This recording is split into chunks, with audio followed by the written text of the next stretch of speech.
Small plane crashes in Iran, fate of 5 crew aboard not known. Iran's official news agency says a small plane has crashed in the Persian Gulf with the fate of the 5 crew members aboard unknown.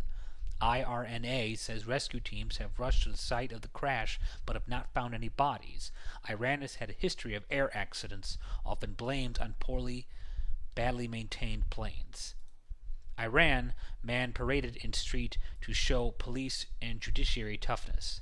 The commander of police told a state-run news agency, after hard work by the state security forces and intelligence measures taken, an evil person was arrested and paraded in the streets of the town of Peshawar as punishment and to demonstrate the toughness of police and the judiciary.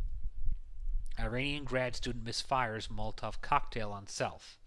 Saimer Akshabi, who is from Iran and studied in the U.S., was taken to Grady Memorial Hospital with third-degree burns over 90% of his body, according to CBS's Atlanta affiliate.